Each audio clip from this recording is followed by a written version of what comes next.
A tranquil night in Southern California shattered into a nightmare when police received a frantic 911 call. At the scene, they were stunned by the gruesome sight. A middle-aged man bound tightly to a bed, blood pooling from his groin. The savagery of the attack sent chills through even the most seasoned investigators. What had unfolded behind the doors of this seemingly peaceful apartment, and what dark secrets lay behind this horrific crime? Welcome, viewers. Today's case takes us to Garden Grove in Orange County, California, a city known for its vibrant Vietnamese community in Little Saigon. This quiet residential area, home to hard-working immigrant families, rarely sees serious crime. So, news of a brutal domestic violence incident sent shockwaves through the community. Neighbors gathered, whispering in disbelief outside the apartment complex on Flower Street where the crime occurred, struggling to fathom that a tragedy straight out of a movie could happen next door. Some likened the perpetrator to Hoan Thu, the jealous and vengeful woman from classic Vietnamese literature, due to the blind cruelty of the act. In the context of 2010s, America, domestic violence and crimes of passion were not uncommon. But this case stood out for its sheer brutality and a chilling role reversal. This time, the victim was the husband. What drove a loving husband to become the target of a heinous crime committed by the very person who shared his bed? How did a seemingly ordinary marriage spiral into an act of unimaginable savagery? What deeper motives pushed the wife to become the perpetrator? And what hidden truths might lurk behind this tragedy? You're watching True Crime in the World, where we unravel the most mysterious cases and the most gripping stories. As always, before we dive into today's case, please leave a like and subscribe to support our channel. Thank you so much. Catherine Kieu Becker, 48, and her husband Glen, nearing 60, lived in a modest Garden Grove apartment. They married in late 2009, but by mid-2011, their marriage was crumbling. Glen filed for divorce in May 2011, though the couple continued to share the same home while sorting out legalities. On the evening of July 11, 2011, tension hung heavy in their kitchen after an argument about a friend planning to stay over. Catherine Kieu's demeanor was unusually cold. She quietly prepared dinner, a familiar dish, but secretly laced her husband's portion with Ambien, a sleeping pill. Unaware, Glen only noticed something off when sudden fatigue hit him. As the drug took hold, he grew dizzy and drowsy, retiring early to rest. Once he was unconscious, Catherine set her chilling plan in motion. She retrieved ropes hidden earlier and bound Glen's hands and feet to the bed's four corners while he lay helpless. Every detail was meticulously planned, revealing this was no impulsive act. But then, in a shocking twist, Catherine didn't flee after the crime. She calmly called 911, reporting that her husband was bleeding and needed help. When paramedics and police arrived near 11 p.m., they were horrified by the scene. A naked man tied to the bed, his groin drenched in blood. Catherine stood nearby, coolly telling officers he deserved it, showing no trace of remorse. She was immediately restrained and arrested, while Glen, still conscious despite excruciating pain, was rushed by ambulance to UCI Medical Center in Orange County. Police searched the scene and found the victim's severed male organ in the garbage disposal, nearly destroyed. Doctors attempted reconstructive surgery, but the damage was too severe and the severed part too mangled, rendering the effort futile. Glen survived, able to regain normal urinary function, but he permanently lost his male function due to the irreparable loss. The psychological toll was even graver than the physical. At trial, Glen tearfully shared that he felt he hadn't survived that fateful night. The victim's identity emerged: Glen X, Catherine Kieu's lawful husband. Note: court records list the victim only as Glen to protect his privacy, withholding his full surname. The brutal attack by his own wife left the public reeling. Questions swirled. What could drive a wife to such cruelty against her husband? The victim, Glen Becker, was 59 or 60 at the time of the 2011 incident. A Caucasian American, he was described as kind and considerate. Before marrying Catherine, Glen had been married to Manal Solomon for 8 years, divorcing in 2002. Solomon, devastated by the news, described her ex-husband as a truly good man who cared deeply for his wife. To those who knew him, Glen was gentle and attentive. After years of being single, Glen met Catherine Kieu. Some sources claim they met at a gym, others say through a church community. Either way, sparks flew quickly. They married in late 2009, when Catherine was 46 and Glen around 56, with no children together. Early on, their life in the Flower Street apartment seemed peaceful. Glen had his own job and social circle, even engaging with the Vietnamese community through his wife, occasionally attending church together. Friends noted his calm, soft-spoken nature. But by mid-2011, their marriage deteriorated. Glen filed for divorce in May, likely feeling the relationship was beyond repair. Catherine was devastated and enraged by her husband's decision to leave. Notably, during the divorce proceedings, Glen rekindled a relationship with an old girlfriend. Investigators later determined this affair sparked Catherine's blinding jealousy. For Glen, it may have been a pursuit of new happiness after a failed marriage, but it unwittingly ignited a tragedy. Forced to cohabitate due to financial constraints, the couple's home became a pressure cooker. Frequent arguments erupted, even over trivial matters, like the dispute about a friend staying over the night of the crime.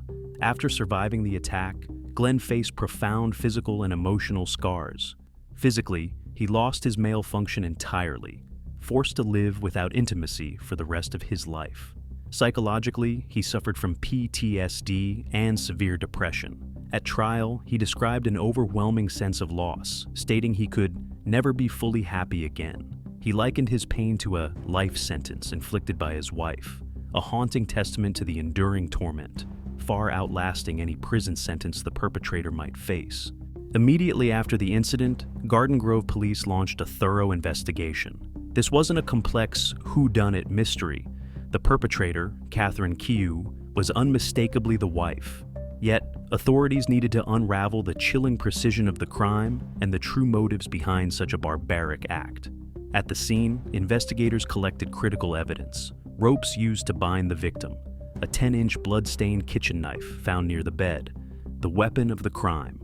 In the kitchen sink, police recovered fragments of the victim's severed male organ in the garbage disposal, along with leftover food from the table. Blood tests confirmed the presence of Ambien, a sedative, in Glen's system, proving he was drugged before the attack. The crime scene was meticulously preserved, with photos taken and blood samples collected for forensic analysis. Most disturbingly, a search of the bedroom uncovered a hidden voice-activated recorder. Catherine had deliberately recorded the entire assault, capturing a chilling audio. The tape became a pivotal piece of evidence. Catherine's voice is heard shouting, "You deserve it!" 3 times, followed by Glen's agonized screams. Then came the gruesome sound of the garbage disposal grinding. This recording unequivocally proved Catherine's calm intent, demolishing any claim that the act was a spontaneous outburst of anger. Her decision to record the crime suggested a desire to preserve her act of vengeance, or to teach her husband a lesson, further exposing her calculated cruelty. Catherine Kieu was arrested at the scene and taken to Orange County Jail, held on a staggering $1 million bail, a figure reflecting the severity of the charges. At the police station, the Vietnamese-American woman was uncooperative, remaining silent during questioning and coldly repeating that her husband deserved it.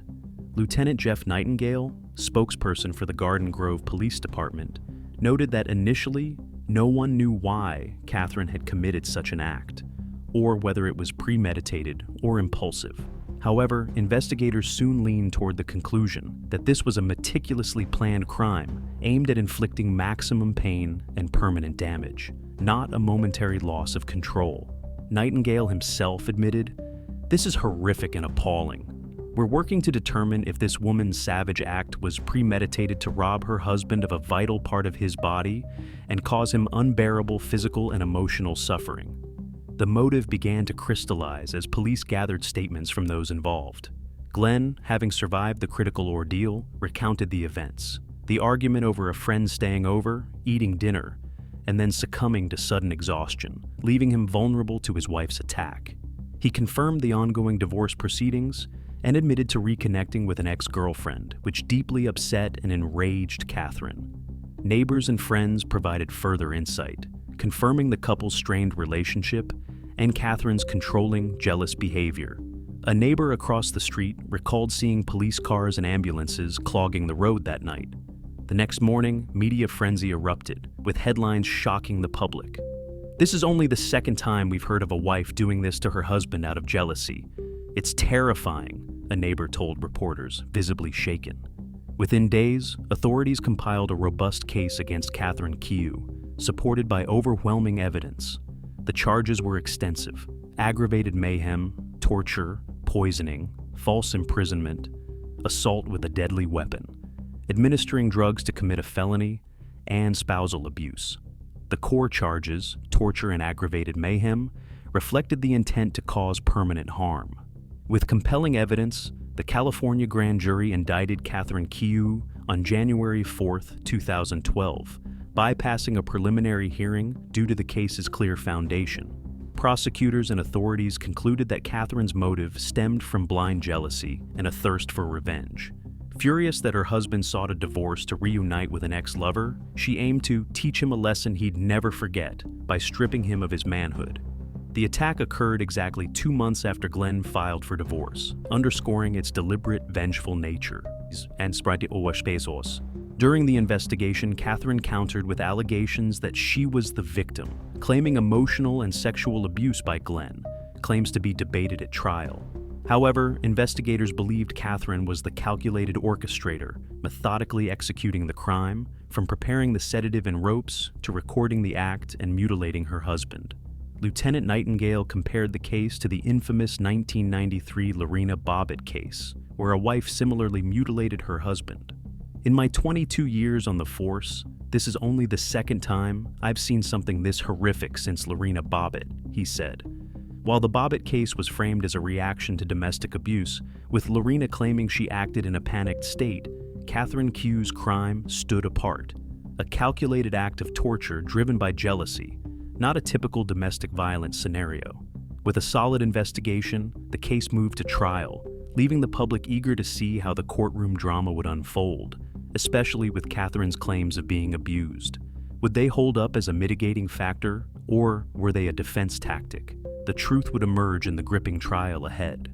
Catherine Kieu Becker, possibly born Tran Quay An, entered the world on March 10, 1963, in Vietnam. Her childhood unfolded amid the chaos of the Vietnam War, marked by turmoil and hardship.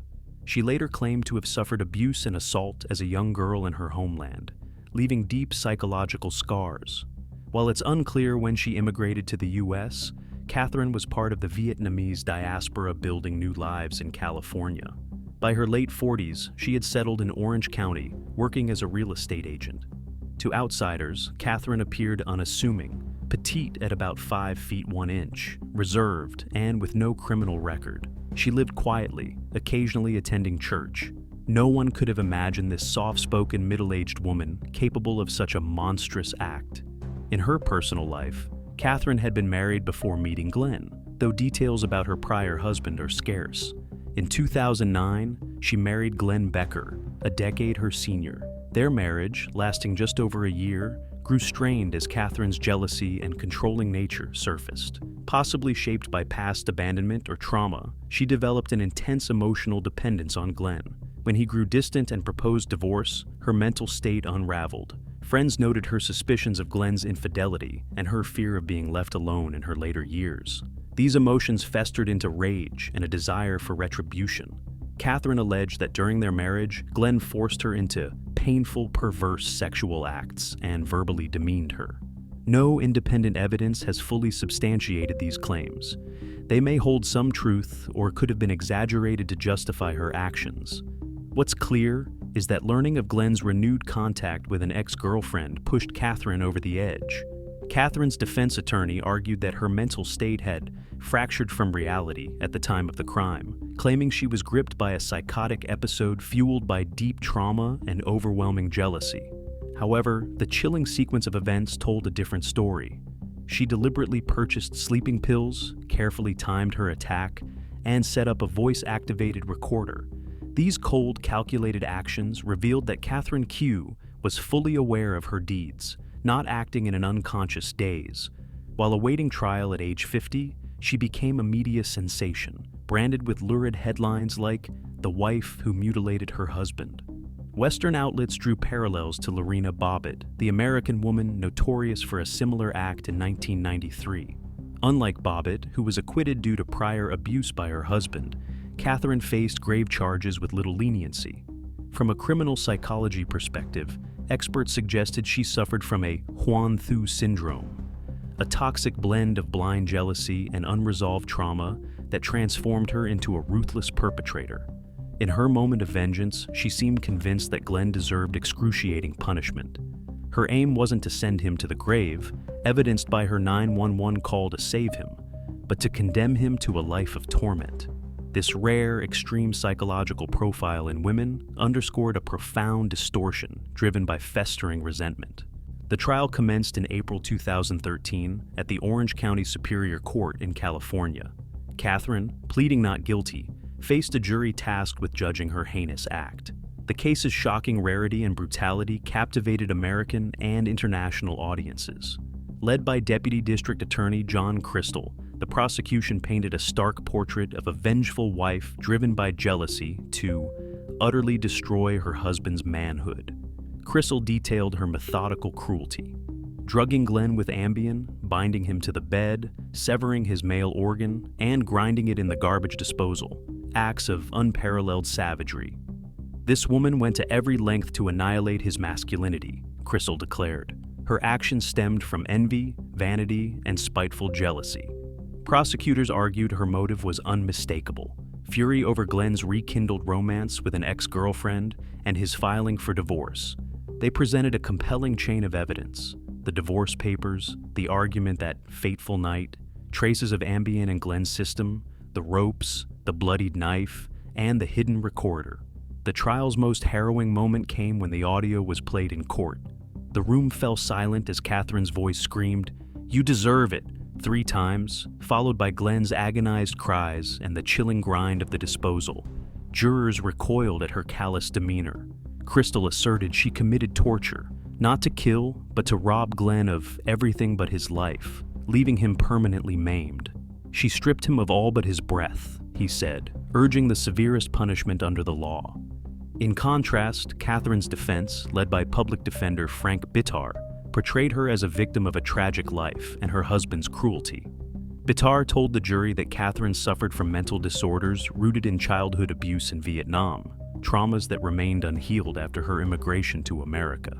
In her marriage to Glen, she endured months of alleged sexual and verbal abuse, including demands for painful, perverse acts that tormented her physically and emotionally. Bitter argued that on the night of the crime, she was detached from reality, overwhelmed by accumulated pain and jealousy. He urged the jury to view her act as a momentary lapse, not deliberate torture or mayhem, and sought a reduced charge of assault driven by emotional distress. The trial unfolded over days, laden with raw, emotional testimony. Glen took the stand, confronting his former wife, his voice quivering as he relived that night's horror. He described the searing physical pain and devastating psychological trauma, stating, "She killed me that night," implying his life was irrevocably shattered. He admitted to battling despair, but was striving to recover, though, "I'll never be whole again." His words moved many in the courtroom to tears, making it difficult for the jury to empathize with Catherine's defense. On April 29, 2013, the jury delivered its verdict. Catherine Kieu was guilty of torture and aggravated mayhem, convicted on all major charges. She sat silently, head bowed, as the decision was read. Under California law, the torture charge carried a maximum penalty of life imprisonment. On June 28, 2013, the court sentenced her to life with the possibility of parole after a minimum of 7 years. This offered a theoretical chance for release, but in practice, parole was unlikely, effectively equating to a lifelong sentence. Glen, present at sentencing, stated, "I hope this is the last time I ever see her." He expressed partial relief at justice served, but called it still a sad day, as it reopened his wounds. Judge Richard F. Toohey underscored the crime's brutality. "In my 24 years on the bench, I've seen many murders. Her calculated, cold, and heartless act was no different from first-degree murder. This framed her actions as akin to premeditated killing, despite Glen's survival." Prosecutor Crystal, satisfied with the outcome, said, "The perpetrator deserves life for what she inflicted." He added somberly that Glen was the one truly serving a life sentence, forced to live with the consequences. Catherine was transferred to the Central California Women's Facility, CCWF, to begin her prison term. Records show her behavior in custody as average, with scant details released. Given the severity of her torture conviction, public sentiment holds that early parole is highly improbable. The Catherine Kieu Becker case sent shockwaves through the public and media, from the US to Vietnam, where newspapers and TV shows dissected it from every angle. On The Talk, host Sharon Osbourne sparked outrage by joking about the crime, calling it intriguing, prompting widespread backlash for trivializing violence. Co-host Sarah Gilbert condemned this as a double standard, noting that no one would laugh if a woman were similarly mutilated. This ignited broader discussions about societal views on gendered violence, revealing how violence against men is often downplayed, a bias that demands change. In the Vietnamese community, the case became a cautionary tale about jealousy's dark side, with Catherine labeled a modern Hoan Thu, symbolizing how unchecked envy can turn human into monster.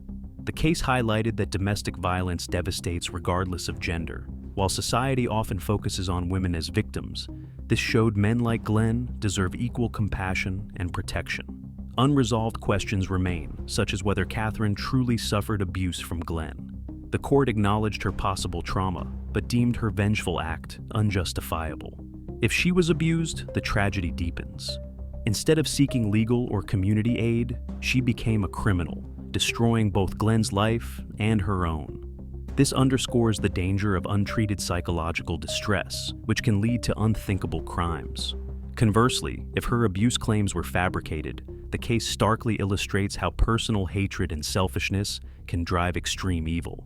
Unable to accept Glen's departure, Catherine chose the most barbaric retaliation, defying law and humanity. The result? 2 lives ruined. Glen living in torment, Catherine stripped of freedom and future. This case sounds an alarm about the need to control emotions and resolve marital conflicts healthily. Jealousy is natural, but unchecked, it becomes a psychological poison. Catherine's story shows how far hatred can erode humanity. The lesson? In strained relationships, especially marriages, seek legal counsel, therapy, or support from loved ones. Violence is never a solution, it only breeds tragedy. Legally, Catherine's harsh sentence affirmed justice without gender bias. Despite her claims of abuse, the court's firm ruling reflected undeniable evidence of a deliberate, heinous crime. This signaled that the legal system exists to punish the guilty and protect victims, regardless of gender or circumstance. If Glen wronged her in marriage, his faults didn't justify such extra-legal brutality. Catherine transformed from a wife into a criminal, sacrificing her career, dignity, and future.